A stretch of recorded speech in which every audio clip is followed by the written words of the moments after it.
He lived with purpose. He left a legacy. And in that few minutes I had the time with him, I didn't know, but I knew he was on his way. I just had that sense he was on his way. And Lieutenant Collins was just standing there, living his best life. There he is, with missing his front teeth. Yeah.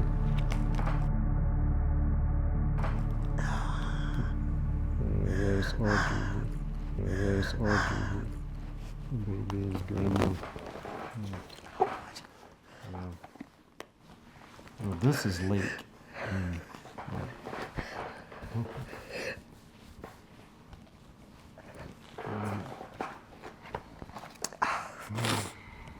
I need to get it together. I'll be right back. There's some tissue right there.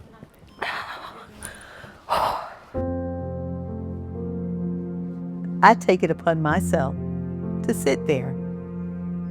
Being a student at the University of Maryland, if students pass, I ask them, do you understand Collins Plaza and what happened? Some know.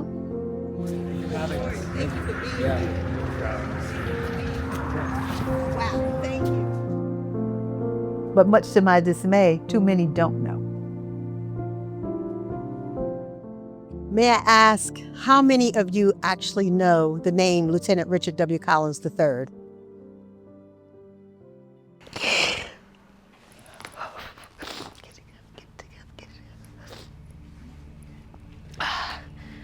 Even though he's no longer here, we don't love him any less. The love is just as great now as when he was walking through the rooms in this house, and that's how I would say we carry on in spirit. It's something that will never die, and I guess until we die. Correct. The life of Lieutenant Richard W. Collins III was and is rich with love.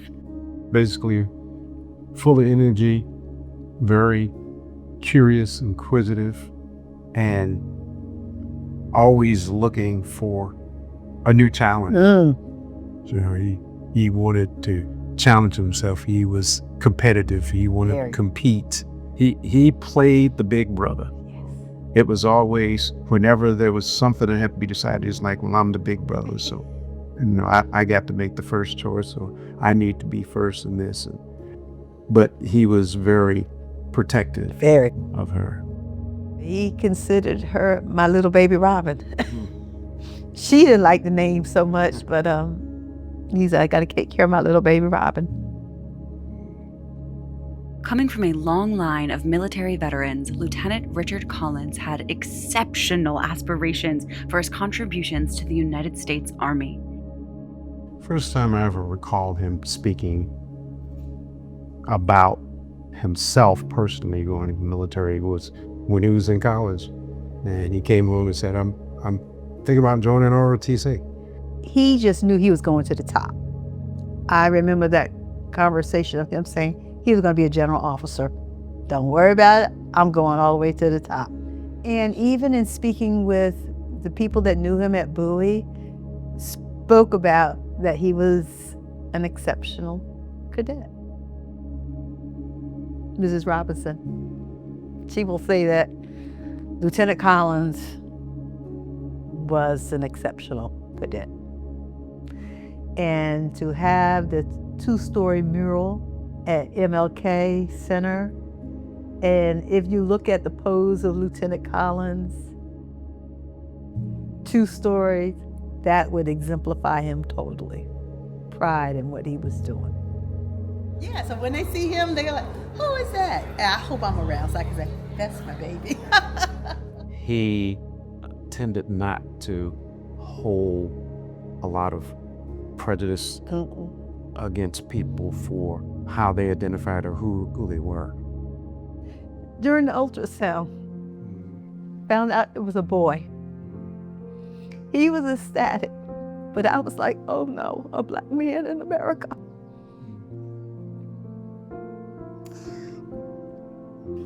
On May 20th, 2017, Lieutenant Richard W. Collins III was murdered on the University of Maryland campus by a white UMD student. It was terrible and unforgettable tragedy nearly 8 years ago when we lost Lieutenant Collins on my campus. Yeah. So bittersweet. Mere days before his graduation ceremony, the now convicted murderer approached a group of students specifically targeting Lieutenant Collins, the only Black person in that group, demanding that he step left if you know what's good for you. I'm sure he looked and said, "Who are you? How dare you?" No. When Lieutenant Collins refused, the murderer stabbed Lieutenant Collins in the chest, killing him. It wasn't just a statement, it was a threat.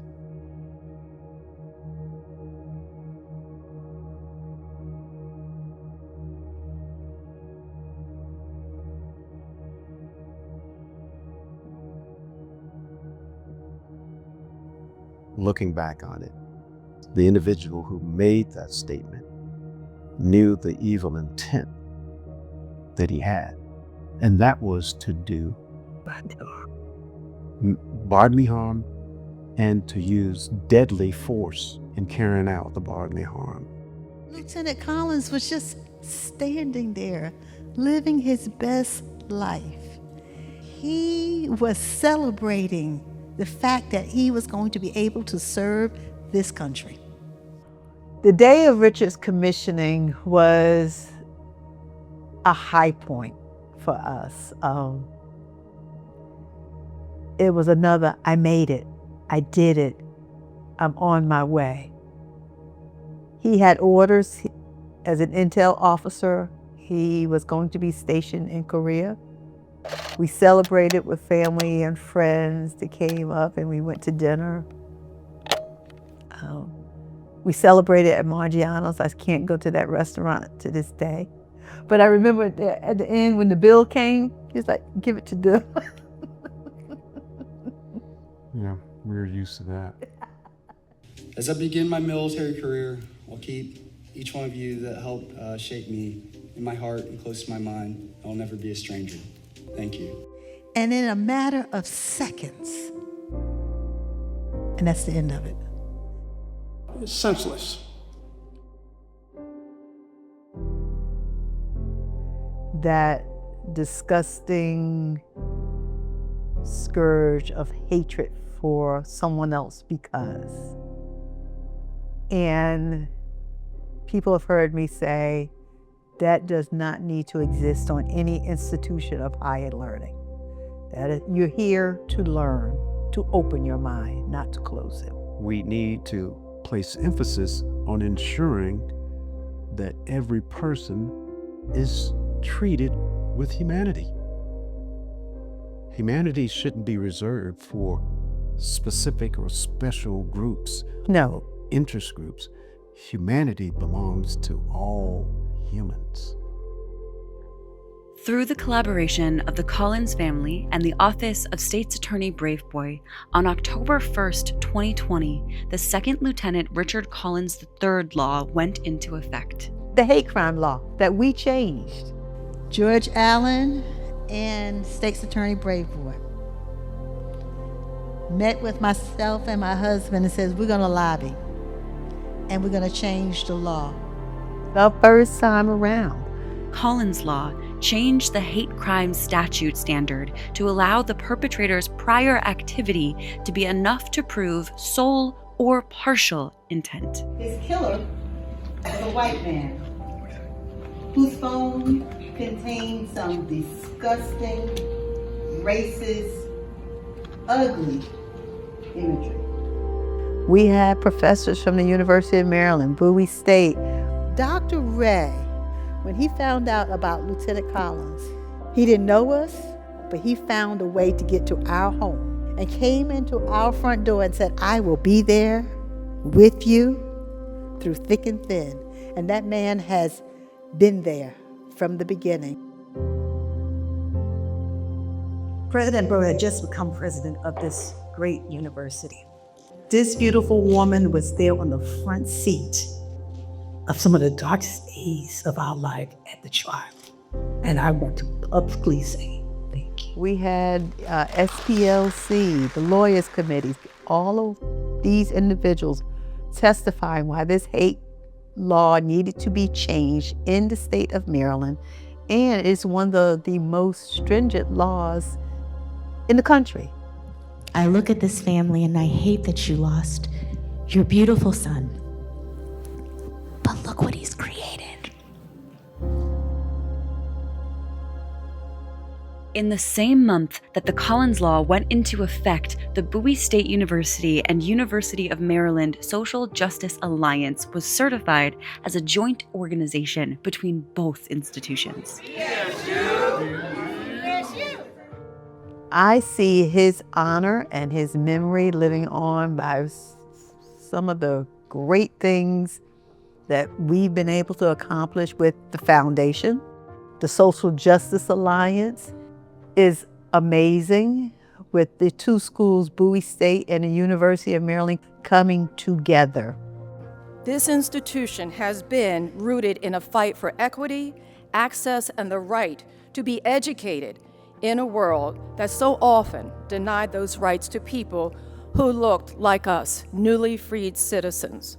And so it is fitting that we are gathered here today on this sacred ground to continue that legacy through the work of the Social Justice Alliance. The SJA supports research, teaching, and community partnerships to address racism on both campuses. As a white woman on these lands and this earth, racial justice is my work. Both institutions have also established a scholarship fund. Oh, and then we were honored at the White House under President Biden. The garden honoring Lieutenant Collins is located in Costa Rica and stands as a beautiful tribute to the impact Lieutenant Collins' legacy leaves on not just Maryland, but on the world.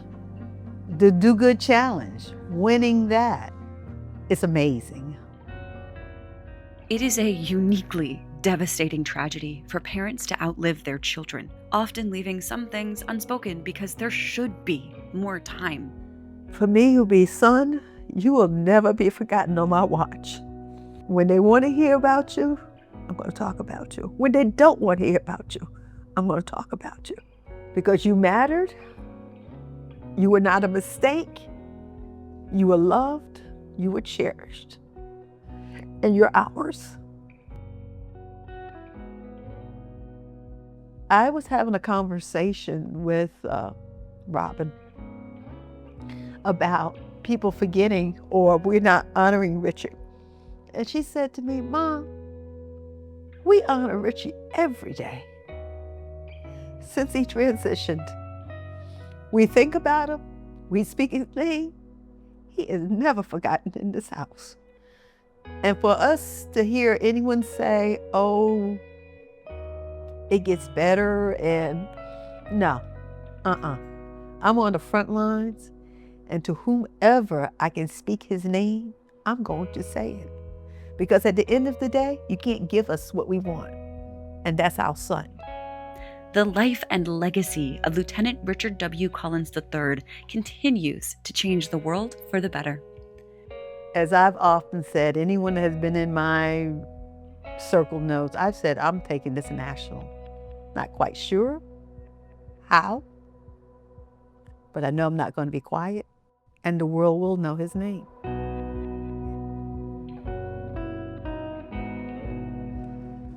Mama and Papa Collins, we love you. This song was inspired by your work, so I'm gonna sing it again. Mama and Papa Collins, we love you. There's a riot in my heart, being torn apart by the pain that you caused when you lost us, saving yourself from the onslaught. I thought you had me. It was real that you had me until you saved yourself and the insurrection felt like a setup.